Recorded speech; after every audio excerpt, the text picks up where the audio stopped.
കാലിന് ഭയങ്കര തരിപ്പ്, വേദന, ഭയങ്കര ബുദ്ധിമുട്ടായി. 4 മണിക്കൂർ വേദനയായിരുന്നു. പിന്നെ മരുന്ന് യാത്ര ചെയ്യാനും ബാക്കിയുള്ള ഭയങ്കര ബുദ്ധിമുട്ടായിരുന്നു. ആണ് ഈ 14 ട്രീറ്റ്മെന്റ് അങ്ങനെയൊക്കെ പലതും ചെയ്തിട്ടൊന്നും ആൾക്ക് സമാധാനമല്ല. അപ്പൊ ആള് പറഞ്ഞപ്പോ ഞാനൊരു പുതിയൊരു ട്രീറ്റ്മെന്റിന് പോയതാണ്. ഒരു 3 ദിവസമായി. പക്ഷെ എനിക്ക് നല്ല ക്ലിയർ ആയി. ഇപ്പൊ കാല് മുടക്കാനും ബാക്കിയുള്ള കാര്യത്തിലൊക്കെ പറ്റുന്നുണ്ട്. എല്ലാം സ്മൂത്ത് ആയതുമാണ്.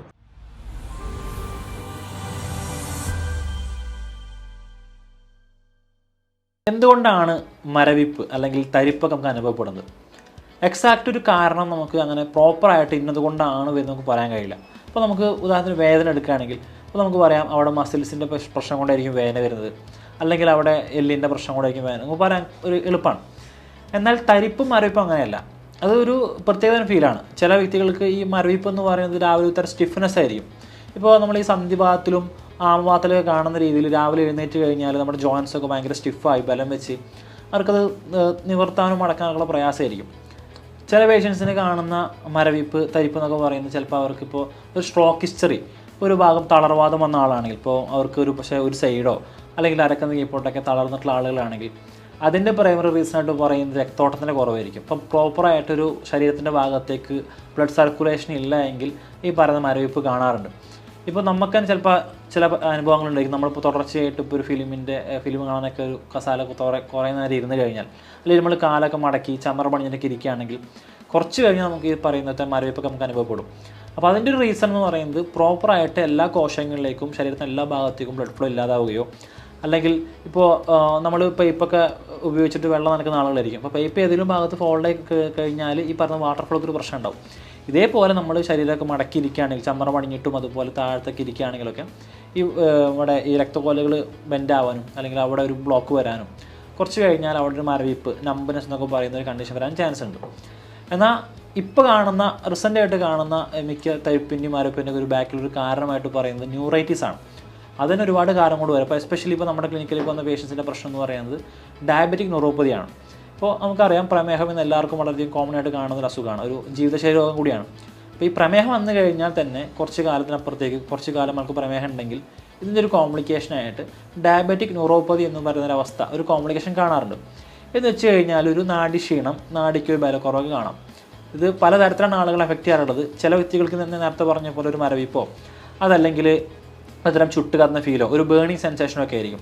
ചില വ്യക്തികൾ ഇതിന് എക്സ്ട്രീം വേർഷനായിട്ട് നാഡി തളർച്ചയൊക്കെ സംഭവിച്ചവർക്ക് ഇറക്റ്റൽ ഡിസ്ഫങ്ഷൻ അഥവാ ഉദാഹരണക്കുറവ് കാണാറുണ്ട്. അടിസ്ഥാനപരമായിട്ട് ശരീരത്തിന് ഏതെങ്കിലും ഒരു ഭാഗത്ത് മരവിപ്പോ അല്ലെങ്കിൽ തരിപ്പൊക്കെ ഉണ്ടെങ്കിൽ അതിനൊരു ബേസിക് റീസൺ ആയിട്ട് അല്ലെങ്കിൽ അടിസ്ഥാന കാരണം കണ്ടെത്താൻ കഴിയുന്ന ഒരു പക്ഷേ അതിൻ്റെ ഒരു ബ്ലഡ് സർക്കുലേഷൻ്റെ കുറവുകൊണ്ടായിരിക്കും. പ്രോപ്പറായിട്ട് ആ ഭാഗത്തേക്ക് ബ്ലഡ് ഫ്ലോ ഇല്ലെങ്കിലൊക്കെ ഈ പറയുന്ന ഒരു മരവിപ്പ് കാണാറുണ്ട്. ഇപ്പോൾ ചില വ്യക്തികൾക്ക് ഈ പറഞ്ഞ ഫ്രോസൺ ഷോൾഡറിൻ്റെ ഒക്കെ പ്രശ്നം ഉണ്ടാവാറുണ്ട്. കൈ പൊക്കാൻ പറ്റാത്തൊരവസ്ഥ, അല്ലെങ്കിൽ കൈ ഇവിടുന്ന് ഇങ്ങോട്ട് കടഞ്ഞിറങ്ങുന്ന രീതിയിലുള്ളൊരവസ്ഥ. നമുക്ക് കൈ പൊക്കുമ്പോഴോ അല്ലെങ്കിൽ നമ്മൾ വെറുതെ നിൽക്കുന്ന സമയത്തോ അല്ലെങ്കിൽ ട്വിസ്റ്റ് ചെയ്യുന്ന സമയത്തൊക്കെ ഒരു തരം പുകച്ചിലും ചുട്ടുതല കാണാറുണ്ട്. അപ്പോൾ നമ്മളിത് ആ പേഷ്യൻസിനെ പരിശോധിച്ച് റൂൾ ഔട്ട് ചെയ്യുന്ന സമയത്ത് അവർക്ക് ഈ പറഞ്ഞ സ്കാപ്പുല ഭാഗത്ത് നമ്മുടെ തോളൻ്റെ ഭാഗത്ത് അവിടുത്തെ മസിൽസിനൊക്കെ ഭയങ്കര സ്റ്റിഫ്നെസ്സും അവിടെ ചില ബ്ലോക്കൊക്കെ കാണാൻ പറ്റും. അപ്പോൾ നമ്മൾ ഇപ്പോൾ യുനാനി ചികിത്സാ രീതിയിലുള്ള കപ്പിംഗ് തെറാപ്പി അതുപോലുള്ള ഉച്ചിലൊക്കെ ചെയ്യുകയാണെങ്കിൽ അതിൻ്റെ കൂടെ തന്നെ സപ്പോർട്ടീവായിട്ട് മെഡിസിൻസ് കൊടുക്കുകയാണെങ്കിൽ വളരെ ഷോർട്ട് പീരീഡ് ഓഫ് ടൈം കുറച്ച് സമയം കൊണ്ട് തന്നെ ഈ പറയുന്ന പ്രശ്നങ്ങളൊക്കെ തന്നെ മാറി കാണാറുണ്ട്. അപ്പോൾ ഞാൻ പറഞ്ഞിട്ട് എന്താ വെച്ച് കഴിഞ്ഞാൽ ഇതിൻ്റെ ഒരു അടിസ്ഥാനമായിട്ടുള്ള കാരണം ഈ പറയുന്ന മസിൽസിന് വരുന്ന വല്ല ബ്ലോക്കേജ് അല്ലെങ്കിൽ സ്പാസംസോ മസിൽസിൻ്റെ മേലെ വരുന്ന നീരുകെട്ടുകളോ, ഇനി അതുമല്ലെങ്കിൽ ഈ നോർമലായിട്ട് കാണുന്ന വല്ല ബ്ലഡ് സർക്കുലേഷൻ്റെ കുറവൊക്കെ ആയിരിക്കും. ചില എണ്ണം പറഞ്ഞ ചില കേസുകളിലൊക്കെ മറ്റു പല റീസൺ കൊണ്ട്സ്, ഇപ്പോൾ ഉദാഹരണത്തിന് ചില മെഡിസിൻസിൻ്റെ സൈഡ് എഫക്റ്റ് കൊണ്ടൊക്കെ, അല്ലെങ്കിൽ വല്ല ഡ്രഗ്സൊക്കെ ഉപയോഗിക്കുന്ന ആളാണെങ്കിൽ, ഇപ്പോൾ മറ്റേ നാർക്കോട്ടിക്കായിട്ട് ചില ഡ്രഗ്സൊക്കെ ഉപയോഗിക്കുന്ന ആളുകൾക്ക് അതിൻ്റെ ഒരു കോംപ്ലിക്കേഷനായിട്ടും സൈഡ് എഫക്റ്റ് ആയിട്ടൊക്കെ ഈ പറയുന്ന ഒരു മരവിപ്പും തരിപ്പൊക്കെ കാണാറുണ്ട്. ചില സ്ത്രീകളിൽ ഇപ്പോൾ റീസെൻ്റായിട്ടൊക്കെ തൈറോയിഡിൻ്റെ ഇഷ്യൂസ് കൂടുതലുള്ള സമയമാണ്. അപ്പോൾ ഇത്തരക്കാർക്ക് ഈ ഹോർമോണിൻ്റെ ഇംബാലൻസ് കൊണ്ടും ചില സമയത്തൊക്കെ ഈ പറയുന്ന ഒരു തരിപ്പും മരവിപ്പൊക്കെ കാണാറുണ്ട്. അപ്പോൾ ഒരു പുകച്ചിലൊക്കെ വരുന്നുണ്ടെങ്കിൽ അതൊക്കെ ഒരു പരിധി വരെയൊക്കെ അത് ന്യൂറോൺസിൻ്റെ, അതായത് നമ്മുടെ നാഡികളിലൊക്കെ ഒരു പ്രശ്നം കൊണ്ടായിരിക്കും സംഭവിക്കുന്നുണ്ടാവുക. അപ്പോൾ നമ്മൾ ഏത് ഭാഗത്താണോ തരിപ്പെന്ന് നോക്കിക്കഴിഞ്ഞാൽ നമുക്ക് ആ ഒരു ഭാഗത്തിൻ്റെ നെർവിന് എന്തെങ്കിലും ഡാമേജുകളോ അല്ലെങ്കിൽ പ്രോപ്പറായിട്ട് മസിൽസിലേക്ക് രക്തമെത്താത്തതിൻ്റെ കാരണം കൊണ്ടൊക്കെ ആയിരിക്കും ഈ മരവിപ്പ് ഉണ്ടാകുന്നത്. ചില കേസുകളിലാവട്ടെ നമുക്ക് ബാക്ക് പെയിനൊക്കെ പറഞ്ഞു വരും, പേഷ്യൻ്റ് നല്ല നടുവേദന ഉണ്ടെന്ന് പറയും. അതിൻ്റെ കൂടെ അവർ അസോസിയേറ്റ് ചെയ്തിട്ട് പറയും നല്ല നടുവേദനയുണ്ട്, നല്ല ഊരവേദനയാണ്, നമുക്ക് കുനിയാൻ പറ്റുന്നില്ല, നടക്കാൻ പറ്റുന്നില്ല, കുറച്ച് നേരം നിന്ന് കഴിഞ്ഞാലൊക്കെ നമുക്ക് കാലിങ്ങനെ കടഞ്ഞിറങ്ങും, കാലിലേക്ക് ഭയങ്കര മരവിപ്പാന്നൊക്കെ പറയാറുണ്ട്. അപ്പോൾ നമ്മൾ ഇത്തരം കേസുകൾ നമ്മൾ ടെസ്റ്റ് ചെയ്യുകയാണെങ്കിൽ, നമ്മൾ പേഷ്യൻസിനെ പരിശോധിക്കുകയാണെങ്കിൽ അവർക്ക് ഒന്നുകിൽ ഷിയാറ്റിക്ക എന്ന് പറയുന്ന ഈ നമ്മുടെ കാലിൻ്റെ ബാക്ക് തുടയുടെ പിറകുവശത്തൂടെ കടന്നു പോകുന്ന ഷിയാറ്റിക് നെർവിന് എന്തെങ്കിലും ഇഷ്യൂസ് കൊണ്ടായിരിക്കും. അതല്ലെങ്കിൽ ലംബാർ ആഡിക്കുലോപ്പതി എന്ന് പറയുന്ന ഇതിൻ്റെ തന്നെ മറ്റൊരു വകഭേദമായിട്ടുള്ള ലംബാർ ആഡിക്കുലോപ്പതി പറഞ്ഞ കാര്യം കൊണ്ടായിരിക്കും. അപ്പോൾ എന്തുകൊണ്ടാണ് ഇപ്പോൾ നമ്മൾ തരിപ്പ് എന്ന് പറയുമ്പോഴൊക്കെ തന്നെ തരിപ്പിനുള്ള മെഡിസിൻസ് എഴുതുന്നതിനപ്പുറത്തേക്ക് എന്തുകൊണ്ടാണ് തരിപ്പ് സംഭവിക്കുന്നത്? ചിലപ്പോൾ അത് മസിൽസിൻ്റെ പ്രശ്നം കൊണ്ടായിരിക്കും, മസിൽസിലേക്ക് പ്രോപ്പറായിട്ട് ബ്ലഡ് വെസൽസ് ബ്ലഡ് പമ്പ് ചെയ്യാത്തതുകൊണ്ടായിരിക്കാം, അല്ലെങ്കിൽ അവിടെയുള്ള ന്യൂറോൺസിൻ്റെ പ്രശ്നം കൊണ്ടായിരിക്കാം. അതുമല്ലെങ്കിൽ ഈ പറയുന്ന പോലെ എന്തെങ്കിലും നെർവ് കംപ്രഷൻ. ഇപ്പോൾ ഞാൻ നേരത്തെ പറഞ്ഞ പോലെ ഷിയാറ്റിക കേസൊക്കെ മിക്കതും കാണാനുള്ള റീസണായിട്ട് പറയുന്നത് പൈരിഫോമി സിൻഡ്രോം എന്ന് പറയുന്ന ഈ ഇടുപ്പലിൻ്റെ അകത്ത് കാണുന്ന ഒരു മസിൽസിന് വരുന്ന പ്രശ്നം കൊണ്ടാണ്. ചില കേസുകളിൽ ഹെർണിയേറ്റഡ് ഡിസ്ക് അഥവാ ഡിസ്ക് ബൾജ് ചെയ്തുകൊണ്ട് ഈ പറയുന്ന നാടിയുടെ മേലെ വല്ല ക്ഷതങ്ങൾ ഏൽപ്പിക്കുന്ന വഴിയോ, അല്ലെങ്കിൽ സ്പൈനൽ സ്റ്റീനോസിസ് എന്ന് പറയുന്ന നട്ടൽ ചുങ്ങിക്കൊണ്ട് ഈ നെർവിന് മേലെ കംപ്രഷൻ വരുന്ന പല കാരണം കൊണ്ടും സംഭവിക്കാറുണ്ട്. ഇതൊന്നും അല്ലെങ്കിൽ തന്നെ ഇപ്പോൾ നമ്മൾ ക്ലിനിക്കിലേക്ക് വരുന്ന ചില പേഷ്യൻസിന് പ്രധാനപ്പെട്ട ഈ തരിപ്പും മരവിപ്പൊക്കെ വരുന്ന റീസണായിട്ട് പറയുന്നത് അവർ ഡ്രൈവർമാരായിരിക്കും. അപ്പോൾ അവർ സീറ്റ് കുഷ്യൻ അല്ല എങ്കിൽ കുറേ പ്രൊലോങ്ഡായിട്ട് കണ്ടിന്യൂസ് ആയിട്ട് ഡ്രൈവൊക്കെ ചെയ്യുന്ന ആൾക്കാരാണെങ്കിൽ ഈ പറയുന്ന പോലെ നമ്മൾ ഇരിക്കുമ്പോൾ ഈ നാടികളുടെ മേലെ കംപ്രഷൻ വരാനൊക്കെ ചാൻസ് ഉണ്ട്. ഇപ്പോൾ റീസെൻ്റായിട്ട് യുവാക്കളിൽ കൂടുതൽ ഇത്തരത്തിലുള്ള തരിപ്പ് മരവിപ്പൊക്കെ വരുന്നൊരു കാരണമായിട്ട് പറയുന്നത് ഇവർ ബാക്ക് പോക്കറ്റിൽ കട്ടിയുള്ള പേഴ്സ് വാലറ്റൊക്കെ വെക്കുന്നത് കാരണം ഈ പറയുന്ന നെർവിന് ഇഷ്യൂസ് വരാനും തരിപ്പും മരവിപ്പൊക്കെ കാണാനും ചാൻസ് കൂടുതലാണ്. അപ്പോൾ എന്തുകൊണ്ടാണ് എക്സാക്റ്റായിട്ട് ഇങ്ങനെ തരിപ്പും മരവിപ്പും വരുന്നതിൻ്റെ കാരണം എന്ന് മനസ്സിലാക്കി റൂൾ ഔട്ട് ചെയ്ത് അതിന് പ്രോപ്പറായിട്ട് മെഡിസിൻസും അതിനോട് കൂടെ തന്നെ സപ്പോർട്ടീവായിട്ട് നല്ല റിജിമൽ തെറാപ്പീസ്, യുനാനിൽ പെട്ട റിജിമൽ തെറാപ്പി എന്ന് പറയുന്ന ഒരുപാട് തെറാപ്പീസ് ഉണ്ട്. ഇപ്പോൾ ഹിജാമ അല്ലെങ്കിൽ കപ്പിംഗ് തെറാപ്പി, ഉഴിച്ചൽ, അതുപോലെ നമുക്ക് സ്വെറ്റിങ് വേർപ്പിക്കുന്നത്. അപ്പോൾ ഇത്രയും ചികിത്സാ രീതികൾ സമന്വയിപ്പിച്ചുകൊണ്ട് ഇതിനൊക്കെ പ്രോപ്പർ ട്രീറ്റ്മെൻറ്റ് എടുക്കുകയാണെങ്കിൽ വളരെ ചുരുങ്ങിയ സമയം കൊണ്ട് നല്ല 100% ഒക്കെ നമുക്ക് ഗ്യാരൻറ്റിയോട് കൂടിയിട്ട് ഇപ്പോൾ അസുഖം മാറ്റിയെടുക്കാനൊക്കെ പറ്റും. അപ്പോൾ എന്തുകൊണ്ടാണ് ഈ സംഗതി വരുന്നത് എന്നുള്ളത് മനസ്സിലാക്കണം ആദ്യത്തെ പഠനം. ഇപ്പോൾ ചില നേരത്തെ പറഞ്ഞ പോലെ ഈ പേഷ്യൻസിന് ഡയബറ്റിക്കിൻ്റെ പ്രശ്നമായിരുന്നു. ഹായ്, എന്തായിരുന്നു ഇവിടെ വരുന്നതിൻ്റെ മുമ്പ് ഉണ്ടായിരുന്ന ഒരു കാര്യങ്ങൾ? കാലിന് ഭയങ്കര തരിപ്പ്, വേദന, ഭയങ്കര ബുദ്ധിമുട്ടായിരുന്നു. അത് നടക്കാനൊക്കെ ബുദ്ധിമുട്ടുണ്ടായി. എങ്ങനെയായിരുന്നു അതിന്റെ കാര്യങ്ങൾ, കണ്ടീഷൻസ് ഒന്ന്? 24 മണിക്കൂർ വേദനയായിരുന്നു. പിന്നെ മരുന്ന് യാത്ര ചെയ്യാനും ബാക്കിയുള്ള ഭയങ്കര ബുദ്ധിമുട്ടായിരുന്നു. പിന്നെ എങ്ങനെയായിരുന്നു ഇവിടെ എത്തിയിട്ടുണ്ടായിരുന്നത്? അത് നമ്മളൊരു സുഹൃത്തിനെ അപ്രത്യക്ഷ കണ്ടതാ. ഇവിടുത്തെ ട്രീറ്റ്മെന്റ് കഴിഞ്ഞ് വരികയായിരുന്നു. ആളുടെ കാൽമുട്ട് വേദന, കുറെ വർഷങ്ങളായി പഴക്കമുള്ളതാ ആൾക്കുണ്ടായിരുന്നത്. ആണ് ഈ 14 സ്റ്റെപ്പ് ട്രീറ്റ്മെന്റ് അങ്ങനെയൊക്കെ പലതും ചെയ്തിട്ടൊന്നും ആൾക്ക് സമാധാനമില്ല. അപ്പൊ ആള് പറഞ്ഞപ്പോ ഞാനൊരു പുതിയൊരു ട്രീറ്റ്മെന്റിന് പോയതാണ്. ഒരു 3 ദിവസമായി. പക്ഷെ എനിക്ക് നല്ല ക്ലിയർ ആയി. ഇപ്പൊ കാല് മുടക്കാനും മറ്റുള്ള കാര്യത്തിലൊക്കെ പറ്റുന്നുണ്ട്. നല്ല സ്മൂത്ത് ആയതുമാണ്. എന്താ നിങ്ങൾ ആ നമ്പർ തരുന്ന പറഞ്ഞിട്ട് ഞാൻ അങ്ങനെ ഇവിടെ വന്നു. എന്റെ ക്രിസ്മസിന്റെ അന്ന് ഓഫ് പോയിരുന്നു. ഇപ്പോഴത്തെ കാലത്ത് വിളിച്ചിട്ട് വന്നു. ഒരു 3 ദിവസത്തെ ഉഴിച്ചിൽ ചെയ്തപ്പോഴത്തേക്കും എന്റെ കാര്യം ക്ലിയർ ആയി. എനിക്കത് ബിസിനസ് ആയതുകൊണ്ട് തിരക്കുണ്ടായിരുന്നു. പക്ഷെ വൈഫിന് നെറ്റിന്റെ പ്രശ്നം ഉണ്ടായിരുന്നു. ഭയങ്കര വേദനയായിരുന്നു. കാലങ്ങളായിട്ട് കുറെ കാര്യങ്ങളൊക്കെ ചെയ്തതാ. വൈഫിന് ഇത് പോയിട്ടുണ്ട്. 4 ദിവസമായി. മാക്സിമം ഓക്കെയാണ്. ആയിട്ടില്ല, കംപ്ലീറ്റ്. അപ്പോ ഇതിന്റെ മുമ്പത്തും ഇപ്പോഴത്തും തമ്മിലൊരു വ്യത്യാസം നിങ്ങൾക്ക് എങ്ങനെ ഫീൽ ചെയ്യുന്നത്? കാല് ഭയങ്കര മരവിപ്പ് വേദന ഇപ്പൊ അതില്ല. സ്മൂത്തായിട്ട് നടക്കാൻ പറ്റുന്ന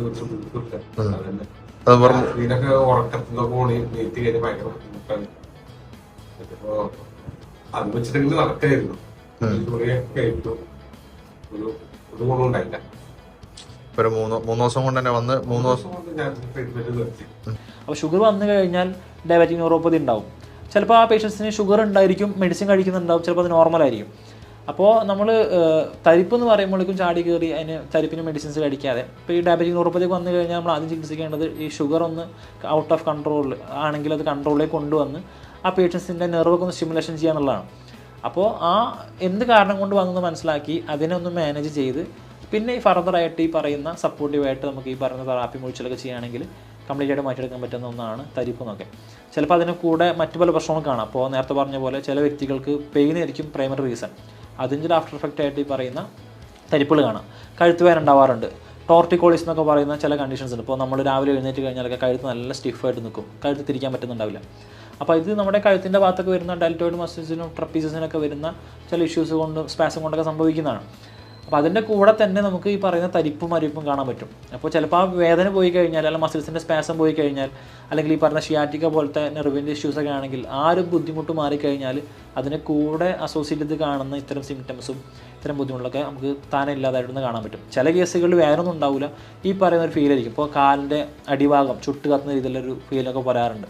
ചിലപ്പോൾ ഒരു പക്ഷേ പ്ലാന്റർ ഫാസൈറ്റിസ് എന്ന് പറയുന്ന കണ്ടീഷൻ കൊണ്ടായിരിക്കാം. പ്ലാന്റർ ഫാസൈറ്റിസ് നമ്മൾ ഓൾറെഡി വീട് ചെയ്ത് കഴിഞ്ഞിട്ടുണ്ട് മുന്നേ. അപ്പോൾ ഈ ഉപ്പൂറ്റി ആ പ്ലാന്റർ ഫാഷയ്ക്ക് വരുന്നതിലും നീർവീഴ്ച കൊണ്ടോ അതല്ലെങ്കിൽ യൂറിക് ആസിഡിൻ്റെ ആധിക്യം കൊണ്ടൊക്കെ ചില വ്യക്തികൾക്ക് ഈ പറയുന്ന പോലെ ഒരു ചുട്ടുകത്തൽ, ഒരു ബേണിംഗ് സെൻസേഷൻ, ഒരു മരവിപ്പ്, തരിപ്പൊക്കെ കാണാറുണ്ട്.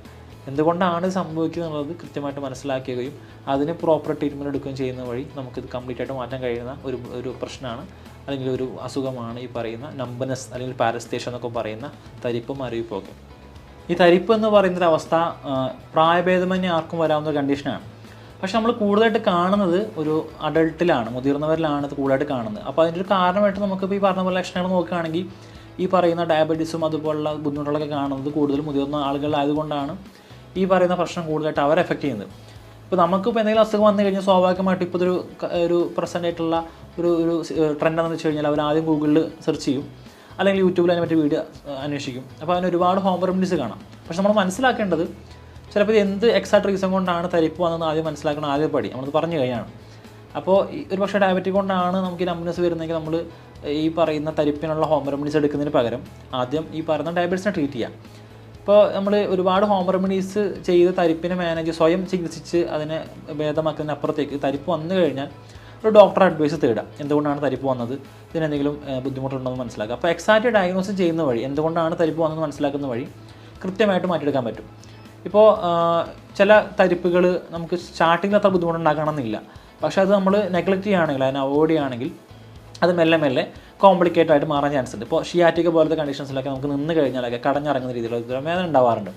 ചില ആളുകൾ ഇത്തരം പുകച്ചിലായിരിക്കും, അവിടെ ഒരു ബേണിംഗ് സെൻസേഷൻ ആയിരിക്കും.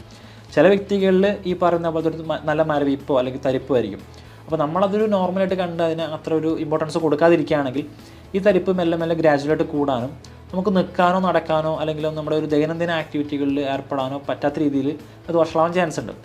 അപ്പോൾ നമ്മൾ ഇത്തരം സംഗതികളൊക്കെ വന്നു കഴിഞ്ഞാൽ ഉടനെ തന്നെ ഹോം റെമഡീസ് ഒന്നും അധികം പരീക്ഷ മെനക്കെടാതെ ഡോക്ടർ അഡ്വൈസ് തേടുക. കൃത്യമായിട്ട് എന്തുകൊണ്ടാണ് സംഭവിക്കുന്നത് മനസ്സിലാക്കുക. എന്നിട്ട് അതിന് അനുയോജ്യമായിട്ട് തെറാപ്പികളൊക്കെ ചെയ്യാം. ഇപ്പോൾ യുനാനി കൺസെപ്റ്റ് പ്രകാരം ഇത്തരം കേസുകളിലൊക്കെ പ്രോപ്പറായിട്ട് നമ്മൾ ഈ പറയുന്ന കപ്പിംഗ് തെറാപ്പിയും അതുപോലെയുള്ള ഊഴ്ചലൊക്കെ ചെയ്യുകയാണെങ്കിൽ വളരെ ഫാസ്റ്റായിട്ട് തന്നെ റിസൾട്ട് കിട്ടുന്ന കണ്ടിട്ടുണ്ട്. അപ്പോൾ ഇതുമായിട്ട് ബന്ധപ്പെട്ട സംശയങ്ങളുണ്ടെങ്കിൽ നിങ്ങൾക്ക് താഴെ കാണുന്ന നമ്പറിൽ കമൻറ്റിൽ അറിയിക്കാം, വിളിച്ചു ചോദിക്കാം. മറ്റൊരു ടൈം കാണാം. Thank you.